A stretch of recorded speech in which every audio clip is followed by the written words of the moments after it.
And we come back to our 8th lecture by talking about electrolytes. You may have heard about these and get bragged about in sports drinks. They're salts for the most part. It's any substance that, when you dissolve it in almost anything, will conduct electricity.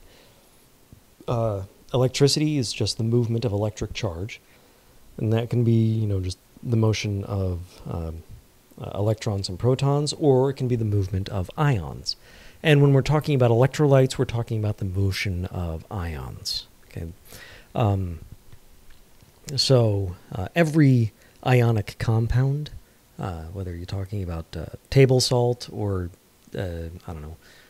potassium carbonate, these will all be nice, strong electrolytes. And that leads to the distinction that we can make between dissolution and dissociation. Dissolution, or just being dissolved, is when a substance breaks up into its constituent parts, its molecules, say, and it enters into solution. Dissociation is when you get things broken up even further into ions. And ionization is a similar process, but for covalent compounds, for molecules, they will break up into constituent ions, or not necessarily constituent ions. So every ionic compound dissociates when it dissolves. Covalent compounds, molecules, do not dissociate. They will dissolve sometimes, and some of those compounds will then ionize. Okay?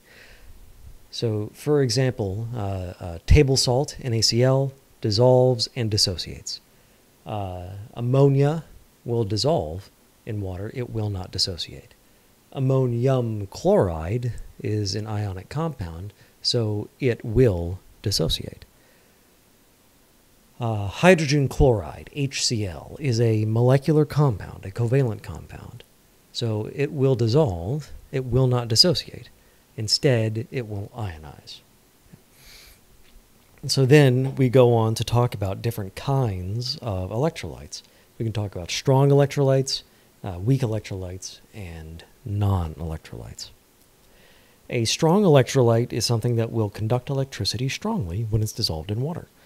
So every ionic compound is a strong electrolyte, whether it's nicely soluble in water like sodium chloride, or only weakly soluble in water like silver chloride. The fact is that they produce tons and tons and tons of ions in solution, even if it's not very soluble. So all ionic compounds are strong electrolytes. Of molecular compounds or covalent compounds, only the strong acids are strong electrolytes because they ionize completely. For weak electrolytes, you're looking at all the weak acids and all of the molecular bases. Okay? So the molecular bases would be things like ammonia or any of the organic bases. Those are kind of related to ammonia. They're amines. They do not ionize completely. Same for weak acids. They don't ionize completely. Instead, they form an equilibrium. We'll be talking more about equilibria later. Don't worry. There's plenty more stuff to talk about. But those weak acids and any molecular base are all weak electrolytes. The alternative kind of base, it would be ionic bases. So potassium hydroxide, sodium hydroxide, things like that. Those are all ionic compounds, and therefore they are strong electrolytes. They also happen to be strong bases. But the distinction between strong acid and weak acid works for strong electrolyte and weak electrolyte. For the weak bases, it's probably better just to remember that every ionic base is a strong electrolyte. Every molecular or covalent base is a weak electrolyte. And then if it's neither an acid nor a base, and if it's not ionic, then it's going to be a non-electrolyte. So table sugar is not an acid or a base, and it's not an ionic compound, so it's not an electrolyte. And those are the different kinds of electrolytes.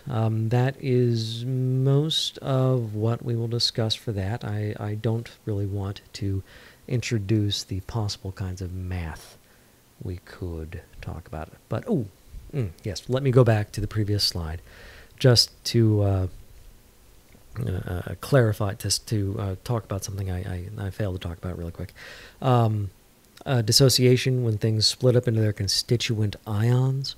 I just want to point out, so that you remember, sodium chloride, when it breaks up, it will produce a 1-to-1 ratio, 1 sodium ion for every chloride ion it produces. Potassium sulfate, when it breaks up, when it dissociates, it will produce 2 potassium ions and 1 sulfate ion. The number of ions it produces, in other words, is related to the chemical formula of the ionic compound. Okay, it would be far too easy to spend way too much time talking about solubility. And I definitely don't want to get into the math of it all right now. We'll be doing far more math than most of you will like later on when we're talking about equilibria. For now, let's focus just on some basics. Some of the factors that can change solubility.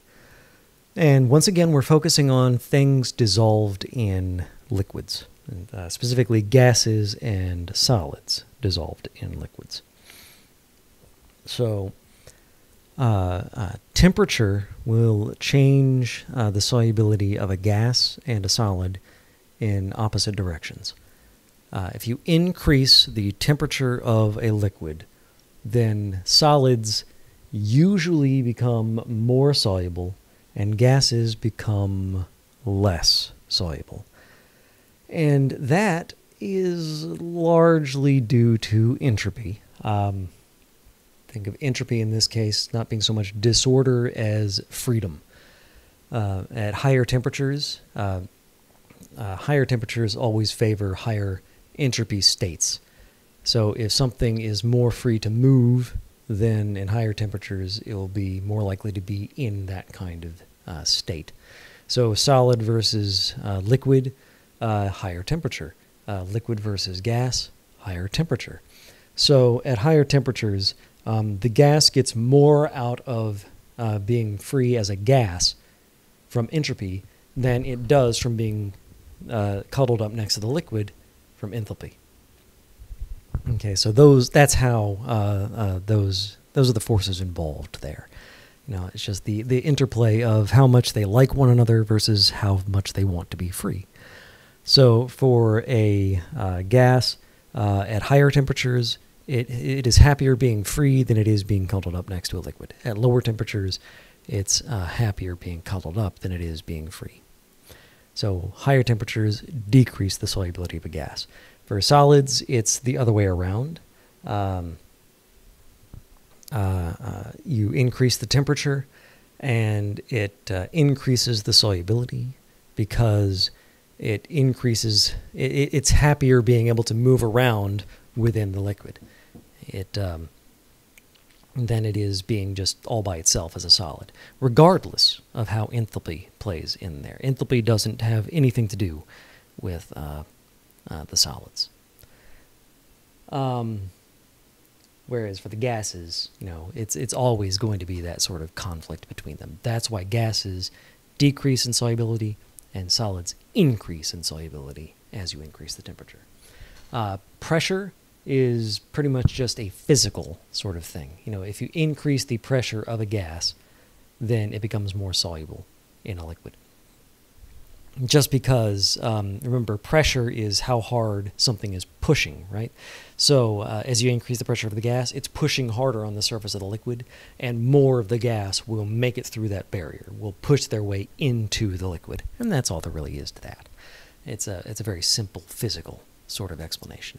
For temperature, it's the more complex interplay of enthalpy and entropy. But that's as far as I really want to get into that. So let's just go ahead and move on. And looking forward at the next few slides, I see that we're getting into the back half of Chapter 11, and I don't want to dive too much into the math of it all. I also want to limit these first few videos to for the first set of homework. So I'll go ahead and call it for this lecture a few minutes early. And when we come back, we'll start the second half, Section 4 of Chapter 11.